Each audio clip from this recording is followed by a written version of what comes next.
हिमांशु जी, मैं आपके पास इसलिए आ रहा हूं क्योंकि आप पॉलिटिक्स के साथ साथ बिजनेस के व्यापार को भी ठीक से समझा पाते हैं। समझते तो हम सब लोग हैं घर में, जो हमारी पत्नी है वो मुझसे ज्यादा व्यापार समझती है, उसको पता है कि अगर पैसा पूरा नहीं आता है तो घर को कैसे चलाना है। लेकिन आप इन दोनों चीजों को समझते हैं।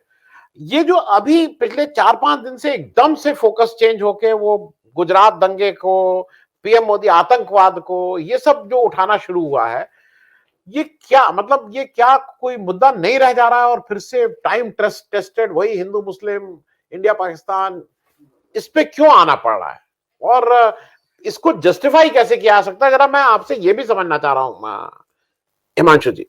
देखिए, कोई भी हिंसा को जस्टिफाई नहीं किया जा सकता है, पहली बात ये है। तो जस्टिफाई कैसे होगा, कौन कर रहा है पता नहीं है मुझे, बट किसी भी हिंसा को, किसी भी तरीके की हिंसा को जस्टिफाई नहीं किया जा सकता।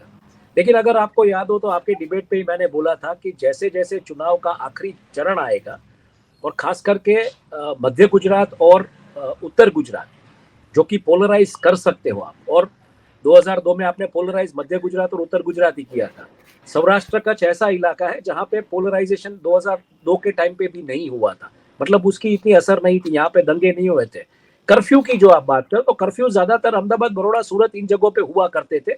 कहीं कुछ मतलब कम्युनल जैसे मतलब हो गया कुछ भी। वेरावल एक सौराष्ट्र में ऐसा शहर है और एक धोराजी है, तो वहां पे कभी कभार मतलब झड़पें होती थी और ये मामले आते थे सामने। पर ऐसा नहीं है कि महीनों महीनों तक कर्फ्यू चला और मतलब अहमदाबाद में रहा है ये।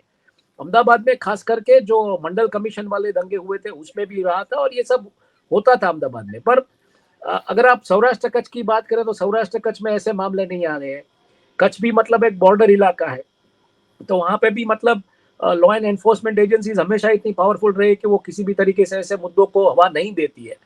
तो ये जो बात है, अभी जैसे जैसे 1 तारीख को सौराष्ट्र कच्छ और दक्षिण गुजरात जहाँ पे चुनाव होने वाले हैं, तो उसमें शायद इसकी इम्पैक्ट ना हो। पर जैसे जिस तरीके से आज अवधि बढ़ा गई है कैंपेनिंग की 1 दिन की, और 5 तारीख को जैसे चुनाव है मध्य गुजरात में और उत्तर गुजरात में, तो सौराष्ट्र कच्छ और साउथ गुजरात, दक्षिण गुजरात, जहाँ पे थोड़ा आपको रेजिस्टेंस जिस तरीके से दिखाई दे रहा है बीजेपी के सामने, आम आदमी पार्टी वगैरह का, तो अगर वो रिकवर करना है आपको, तो आपको ये राजनीति पे आना पड़ेगा। वो मैंने पहले ही आपके डिबेट पे बोला था, क्योंकि 52% seat constitution and population constitution Saurashtra, इसमें मध्य गुजरात और उत्तर गुजरात में है, और बाकी का 48% जो है वो सौराष्ट्र और सौराष्ट्र कच्छ और साउथ गुजरात में है।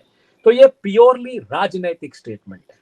और अगर आप मतलब विकास और प्रगति वगैरह की बात करते तो फिर ये बातें आपको क्यों करनी है? मतलब ये बहुत क्लियर है। दूसरी बात ये है कि 55 लाख नए मतदाता जो गुजरात में आए हैं, उसमें से 28 लाख नए वोट्स भारतीय जनता पार्टी को चाहिए अगर उनको 2017 की एवरेज मेंटेन करनी है, जहां पे 99 सीट और 49% वोट शेयर। अगर 70% टर्न अराउंड होता है, 70% से ज्यादा है तो मुझे पता नहीं इक्वेशंस क्या बैठेगा, तो डेफिनेटली ज्यादा वोट चाहिए रहेंगे। तो उसमें जो 28 लाख नए वोट्स आए हैं वो खास करके युवा है ज्यादातर। और युवाओं को क्या है, फिलहाल ये जो धर्म और राजनीति के जो मुद्दे होते हैं, कौमवाद के वगैरह, उनको ये टच नहीं करते। कि उनकी बहुत क्लियर डिमांड है कि हमने पढ़ाई लिखाई की, हमने 20 साल से नरेंद्र भाई को ही देखा है, पढ़ाई लिखाई की, गुजरात का एक विकास का मॉडल देखा है, तो हमको अभी नौकरियां चाहिए। देखिए, रिसीजन प्लस टैक्सेशन, रिसीजन कैसे आया? नोटबंदी से रिसीजन आया, बाद में जीएसटी लगातार इंप्लीमेंट करने में जो टाइम लगा उसमें थोड़ा रिसीजन का मामला माहौल बना, क्योंकि नोटबंदी से निकलने में ही 2 साल लग गए। बिल्कुल मतलब 2018 में थोड़ी बहुत इकोनॉमी रिकवर हुई, लेकिन तब तक जीएसटी एकदम पैमाने पे फिक्स नहीं हुआ था। तो जीएसटी 2020 के आसपास एकदम सेट हुआ। तो वो एक आर्टिफिशियल, जिसको बोले एक रिसीजन का जो वेव आया, उसमें टैक्सेशन जिस तरीके से आपने प्लग किया कि आज उधारी में कोई धंधा करता है तो उसको जीएसटी पहले देना पड़ता है। अगर मैंने कुछ चीज बेची है तो उसके ऊपर जीएसटी लग जाता है, मुझे देना पड़ता है। वो पैसा चाहे 6 महीने के बाद हो, चाहे वो मंडप सर्विस वाला हो या केटरर्स वाला हो या कोई भी हो, तो उसको जीएसटी पहले देना पड़ता है, उसका जो बिल बनता है उसके मुताबिक। तो ये जो रिसीजन प्लस टैक्सेशन, उसके ऊपर महंगाई, इन्फ्लेशन, और उसके ऊपर जॉबलेस ग्रोथ। आज अगर मैनिफेस्टो में बीजेपी बोलती है कि 20 लाख जॉब्स हम देंगे, तो करीबन मतलब आप सोच लीजिए साल की आपको 4 लाख नौकरियां देनी पड़ेगी। 5 साल में 20 लाख नौकरियों की बात है, तो साल की 4 लाख नौकरियां, तो दिन का आप हिसाब लगा लीजिए कितनी नौकरियां, तो वो कहां से क्रिएट करेंगे, कैसे करेंगे? क्योंकि सरकार में भी आप कॉन्ट्रैक्ट पे ले रहे हो। तो ये सब मुद्दे हैं, और ये सब मुद्दे आज के युवा का क्या है कि ठीक है दंगे हुआ जो भी हुआ, इसलिए रेफरेंस दिया जा रहा है कि आप अपने दादाजी से, अपने दादी जी से, अपने माता पिता से पूछिए कि क्या हाल हुआ करता था। लेकिन इतना कभी, मतलब आप लोग इतने सालों से पत्रकारिता में, क्या अभी आपने कभी गुजरात के दंगे इस लेवल पे देखे हैं? चाहे 70 का दशक हो या 60 का दशक हो या 80 का दशक हो, आपने नेशनल मीडिया में कभी ऐसे दंगे, मतलब ऐसा रिपोर्टिंग देखा है कहीं कि गुजरात में इतने दंगे हुए हो? तो ये क्लियर कट एक बात है कि ये जैसे जैसे चुनाव नजदीक आएगा, अभी तक दंगे आए हैं, हिंदू मुस्लिम आया है, मेरे को लगता है पाकिस्तान की भी कुछ बात आ जाएगी।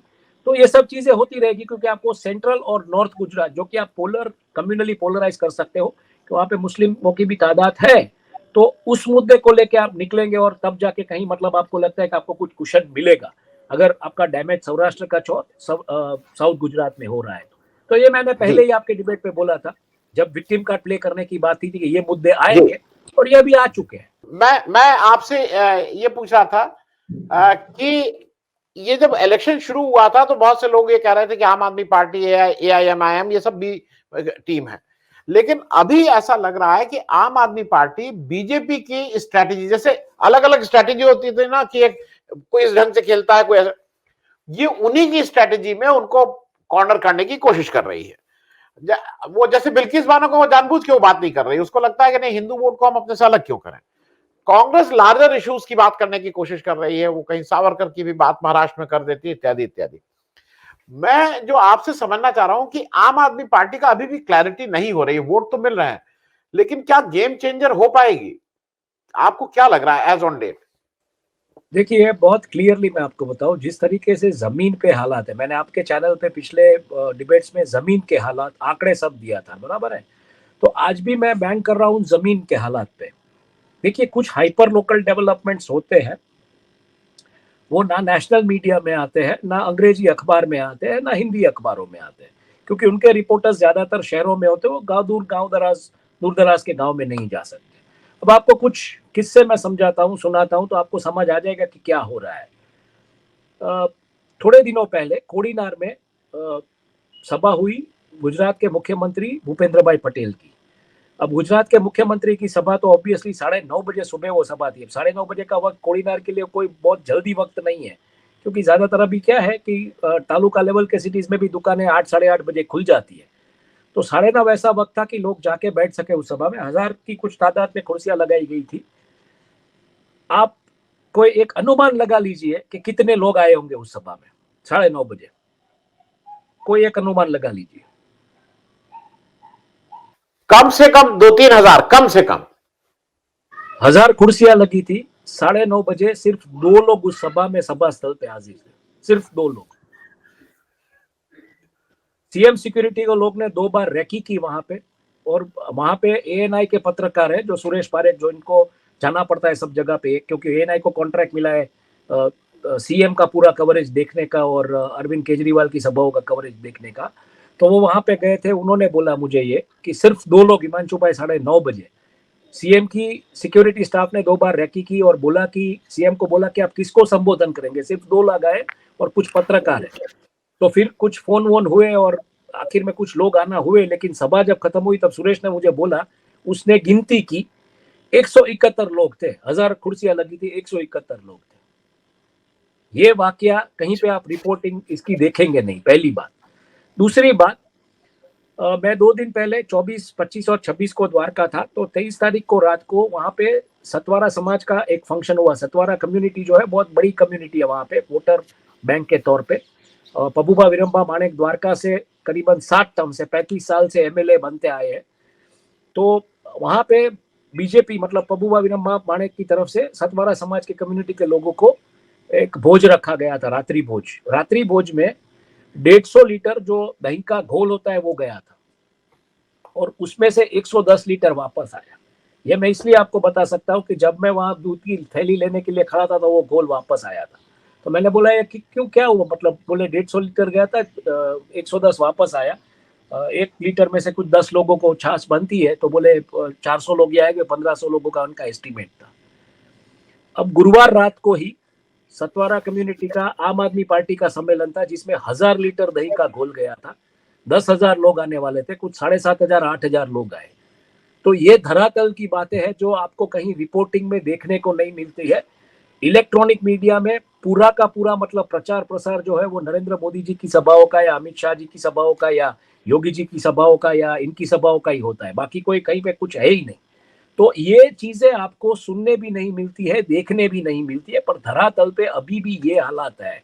तो ये वोट्स में कैसे ट्रांसलेट होता है 8 तारीख को ये देखना पड़ेगा। आम आदमी पार्टी एक कॉन्फिडेंस से चल रही है। अरविंद केजरीवाल ने बोला कि सरकार हम बना रहे हैं, हम 92 सीट्स ला रहे हैं, 92 से जितनी ज्यादा होगी उसके मुझे पता नहीं है, बट हम देख रहे हैं।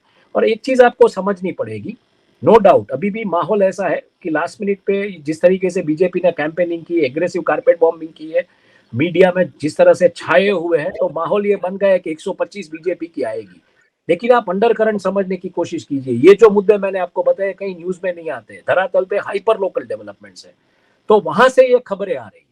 और ये खबरें कितनी वोट्स में ट्रांसलेट होगी, अब कौन डिसरप्टर होगा, ये तो मेरे ख्याल से हम 8 तारीख को जब तक आखिरी ईवीएम में से आखिरी जो पड़ा मत या वोट है उसको हम अकाउंट में ना ले ले, तब तक इसलिए नहीं बोल सकते कि हम पक्षकार नहीं, हम पत्रकार है। पहली बात, हम हार जीत की एनालिसिस करेंगे जो भी होगी। दूसरा कि लास्ट टाइम 2017 में करीबन 3 साढ़े 3 बजे तक आप डिसाइड नहीं कर पा रहे थे कि किसकी मेजोरिटी आ रही है। इस बार मुद्दे और गंभीर है।